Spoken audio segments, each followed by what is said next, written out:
So satsang is like falling off the edge of a cliff.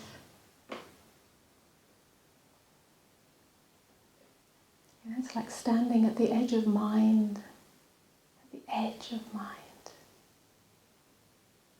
at the edge of unknownness.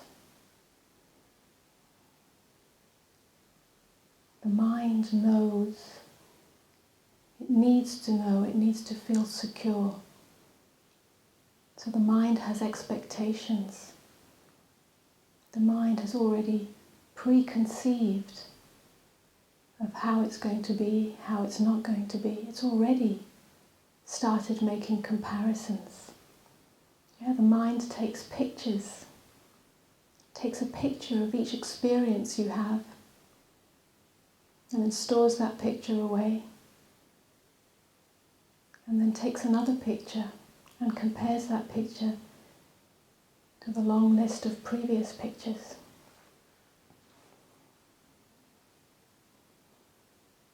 And that comparison creates a deadness, a stagnancy.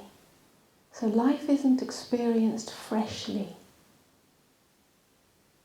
Life is not a satsang. It becomes a picture-taking exercise, a categorization. And in that categorization, it's as if we become separate from life. Life is something outside of us. Something that we compare and categorize into our likes and dislikes. Something that matches up to our expectations or doesn't match up to our expectations. So we are in judgment of life. And when we judge life, we become separate from life. We become arrogant.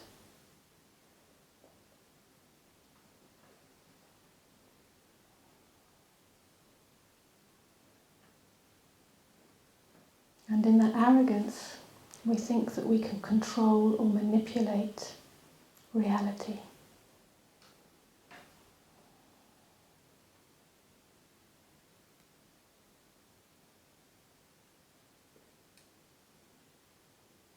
But life itself is the ultimate satsang.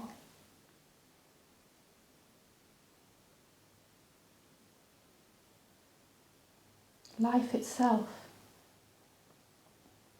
is the invitation to meet it freshly, at the edge of mind, to notice the movement of mind as it moves towards what it likes and takes a positive picture of that, or moves away from what it dislikes and takes a negative picture of that. To notice that movement, to see that mechanism playing itself out in you, and to stop.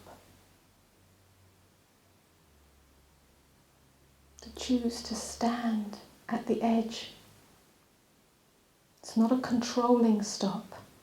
Yeah, you're not suppressing the movement. The movement will happen anyway. The picture taking will happen anyway. The categorization will happen anyway.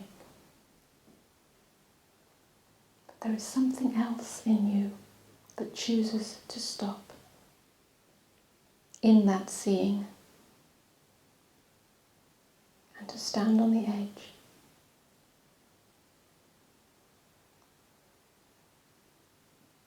It feels like a free fall, that moment before you free fall. Because even falling is known, you have an idea of what falling is. But not yet falling, just standing on that edge is the unknown. And it's scary because it opens you. It calls a deeper opening. An opening to reality as it is. See, reality can't be known by the mind, and it can't be known by the heart. Very often we think that if we move out of the head to the heart, then we become one with life. But even the heart is not the true openness of the unknown. There is something deeper than that.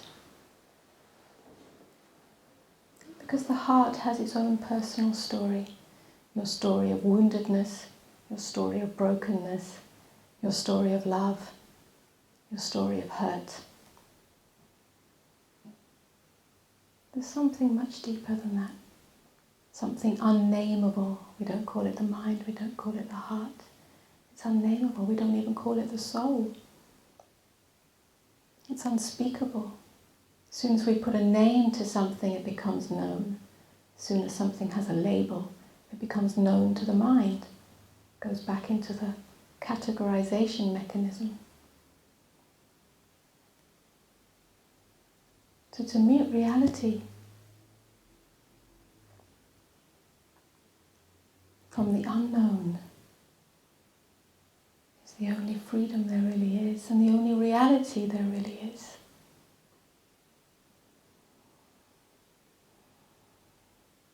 So I speak these words and the mind will try to interpret, but in one sense these words are all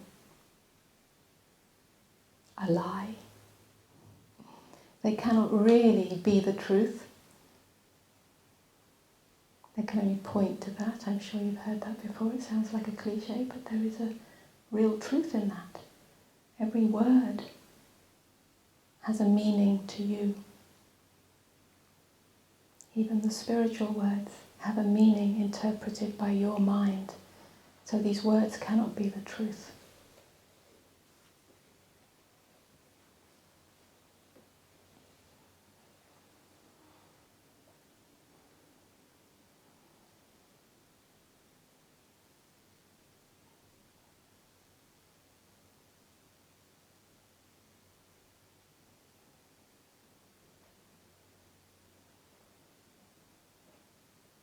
And yet, what are we pointing to? We're pointing to the open space in you.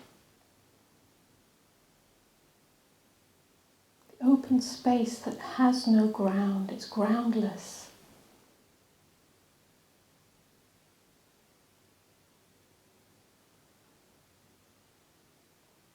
And this open space is the very thing that we're frightened of, because it makes us feel vulnerable. To meet reality without the structure of mind, without the rigidity or the defense system of mind that seeks to protect itself from what it doesn't like and seeks to cling to what it does like. Without that, we feel vulnerable. We feel naked. We feel exposed even. We feel raw.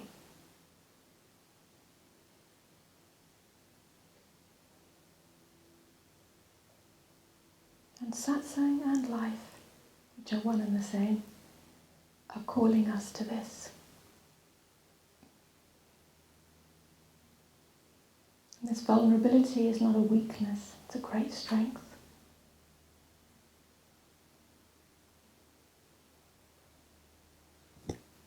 This vulnerability, which is the same as openness, means that everything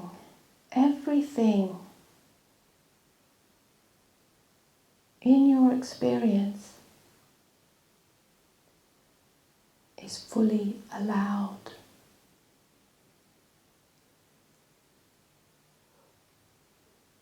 Every feeling, every thought, every sensation, every energy, everything that life offers you,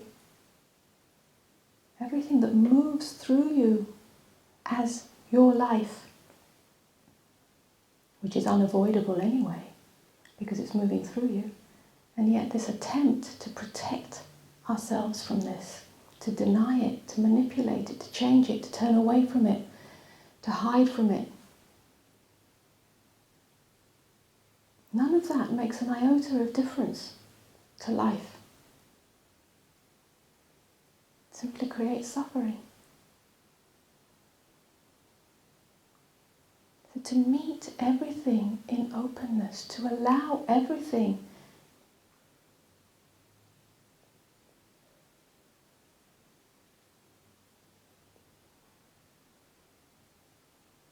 is the only real freedom and the only real strength, the only real power that we have. It's not a power over anything.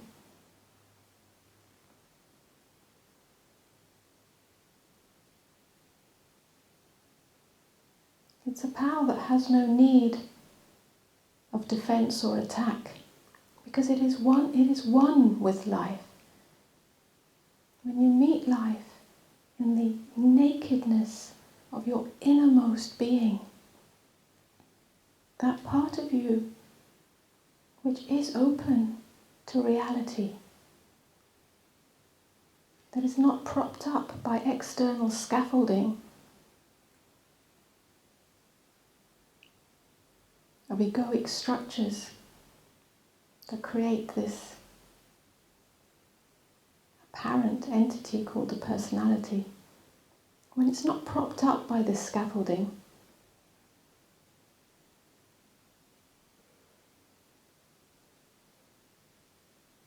then this being human experience becomes a guest house rather than a war zone. It becomes a guest house because everything is invited in. The good, the bad, and the ugly.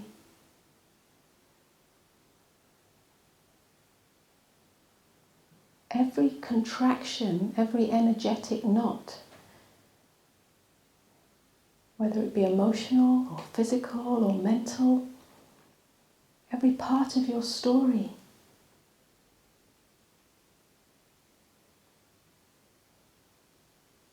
comes rushing in to this guest house, comes rushing in through the open doors of beingness. Because everything, every part of your experience is yearning to be loved. It's yearning to come home. Because at the core of everything, even the darkest experience, is love.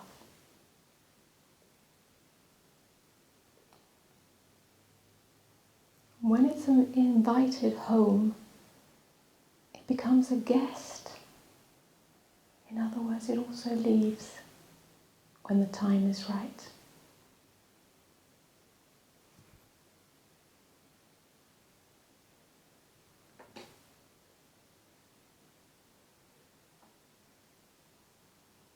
When everything is made welcome, it dissolves back into love. It dissolves back into emptiness.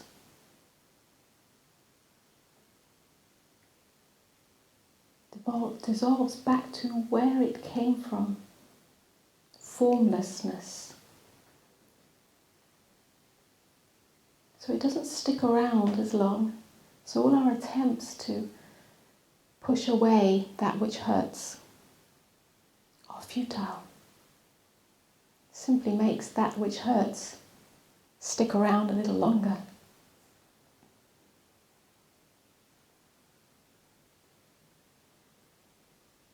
When everything is invited in, there's nothing to stick to in the openness, in the open space of who you are.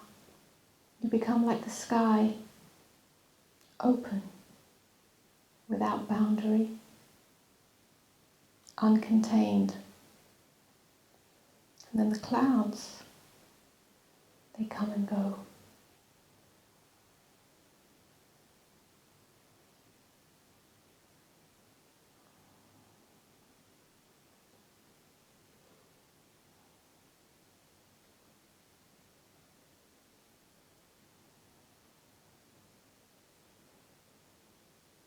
So this freedom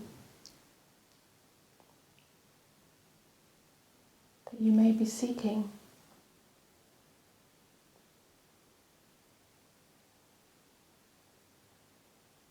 is not a freedom from anything. It's not a freedom that is found by moving away from anything. It's not a freedom that transcends anything.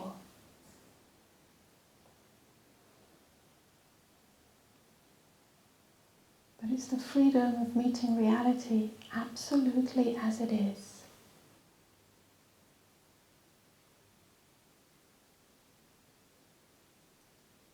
In which you come to know yourself as openness. As openness. Not as a more spiritual person, not as an awakened person, not as an enlightened person, not as anything. Those are all concepts of the mind. You come to know yourself as openness. And in openness, who you think you are doesn't exist. It is selfless. The self, who you know yourself as yourself, who you think you are as yourself, which is really just the conglomeration of scaffolding, defense structures that have propped up your idea of self over the years through conditioning. In openness, all of that does not exist. It does not matter anymore. Because in openness there is no self to grasp onto. So you and life become one. Life moves through you as you. And of course, there's still an individual form.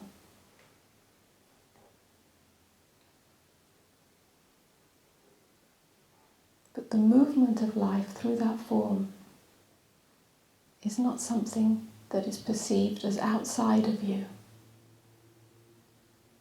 And when it's not perceived as outside of you, there is nothing to fight. So even when life is turbulent, even when the waves come crashing in,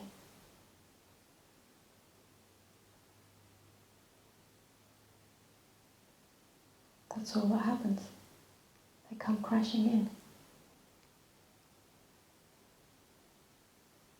And this too passes. So there's a great permeability to this apparent form.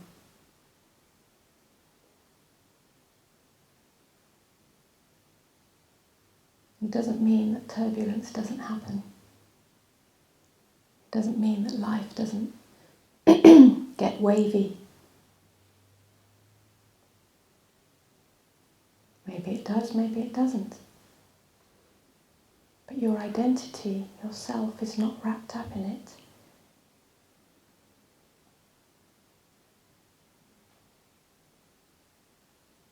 The self that always needs a ground to stand on,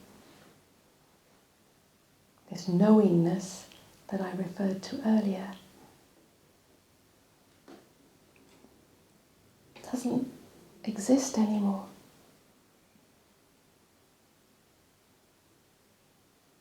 Even meeting the waves is a falling into unknownness.